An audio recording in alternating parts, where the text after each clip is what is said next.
Well, Al, let's talk about streaks.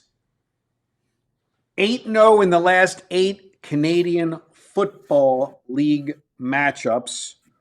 8-0 for all you that are watching this video that are excited for football August 23rd. There's football right now. I believe you're 14-2 in the last 16 plays released to your clients, albeit if you're a ratings member, obviously you know a lot of low ratings this time of year. But guys, if you would have purchased the early bird preseason early bird package for the upcoming football and college basketball season, you're taking part of this 8-0, this 14-2, plus you hit your MLB game of the month today. So this is one of the things we like to talk about during a lot of what I call recreational bettors. I'll call these the dark days when you have an all-star break. It's just one sport. Again, if you're someone like myself that's involved with major betting syndicates, and again, I know you don't do it, but you know, soccer's the biggest thing globally. There's games 7 days a week, 365 days a year. It's just a matter of your perspective and what you're actually looking at. And do you have to wager on the game simply because you're a fan and you're watching it on TV, or are you wagering on the game to make money? Yeah, I mean, uh, Because I certainly didn't watch any of your last eight CFL games. I haven't watched one snap. yeah, no, I understand. Yeah, I mean, obviously, we both of us wish it was college basketball and college football season right now, but it's not. That doesn't mean we don't do the work. That doesn't mean there aren't opportunities out there. There are. We just have less opportunities. That's all. But yeah, it's been a nice July thus far, and yeah, I'm sorry to see the next 3 or 4 days without baseball, but it'll be back in action on Friday. We've got Canadian football on Thursday, and we'll have WNBA every day this week. Perfect. And then let's talk about. I want to ask you about. I know you're not totally immersed in baseball, but since we're going into the All Star break, what's interesting to me is how you can have like such parity. Maybe it's always like that. And I don't realize like the best team and the worst team, and you look at the AL East. It's like Baltimore's 9 games below 500. Toronto, it's like Yankees are 10 games over 500. It's not like this huge like spread. Like if you've been betting on picking and choosing on these bad teams, your spots, you're making money. It's not like other sports where you just have a definitive like well, we talked about it with Oak City where you had this huge spread divergence of like the best team against the spread, or is it just me like just zoning in on a few teams? I think you're also just zoning in on one year. Right. It's not always like this. It is like it now.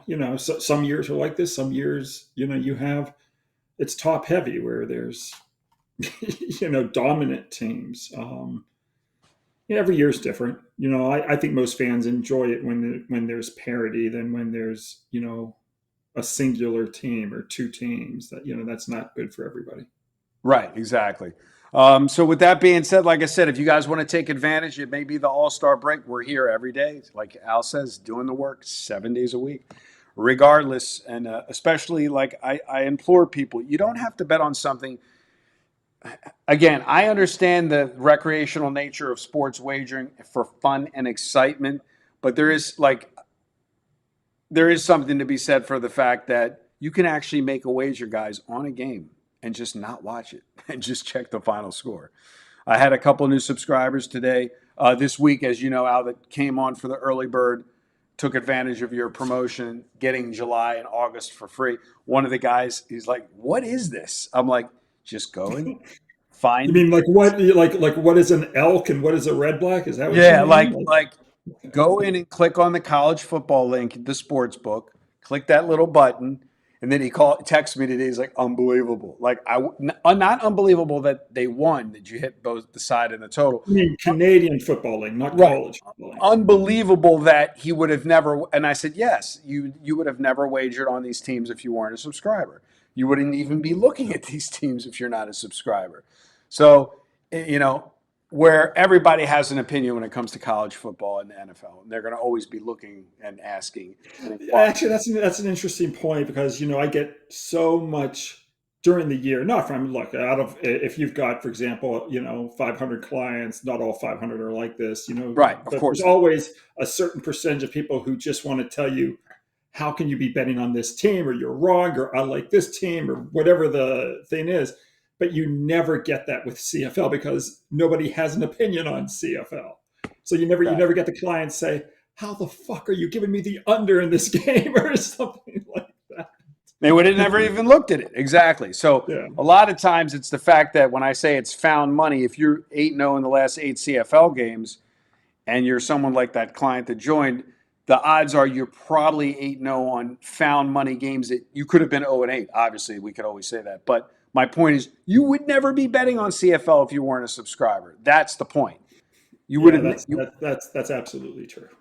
So with that being said, like I said, it's only dark in baseball. It's not dark in sports. What are we looking at as a complimentary selection for this Monday? A couple days ago, if my memory is correct, we had a free play on the Chicago Sky plus 10.5 against Minnesota. You did. And right. Okay. And at the time, I think, because we were doing it a couple days in advance, I said, Bet 365 has the line at 10.5. I remember. Right. Okay. So I says, make sure they're a double digit home dog. They closed at 11.5, right? It closed at no, it did close at 11.5. Correct. Yeah. Right. So and the Chicago Sky won that game outright, 87-81. So if anyone watched that video on Saturday, you might be thinking that I like this Chicago Sky again on this Monday. It's a return match. They're playing back-to-back games in Chicago against the same team, the Minnesota Lynx. Once again, it's a double-digit home dog. Just to show you guys that I'm not that rigid, I actually like the road favorite today. To even it up. Yeah, I mean, I will sometimes fade a double-digit home dog. It's not 100% of the time that I'm always going to be on those teams. So, yeah, I like Minnesota playing with revenge. They lost that game 87-81 as an 11.5 point favorite. Now they're laying 10.5 in the second match. And Minnesota's pretty good as a favorite when playing with revenge. They're 60-31 ATS. So we'll take the Lynx minus the 10.5 on Monday night. Lynx minus 10.5 on Monday night. I will say regarding to the CFL before we end this video, one of your clients, wage, I will not name the sports book, an illegal sports book in his state, got limited to $400 a game in the CFL off your little win streak. So it goes to show you how they're fast. Whether it's the algorithm or the trading floor that's monitoring quote unquote sharp action, dude, 8 winners, you get limited to 400 a game. Come on. That would never happen in the NFL. You would hope not. It's just crazy, these sports books, how they'll take anything from the whales who lose, but they'll take hardly anything from the guys who win. There you go, guys. So if you want to take advantage of all this good information in the summertime before we march into football and basketball, send me a text. I'm here, regardless if there's no baseball or not. Minnesota Lynx minus the 10.5 is his complimentary selection. And as always, good day and good luck.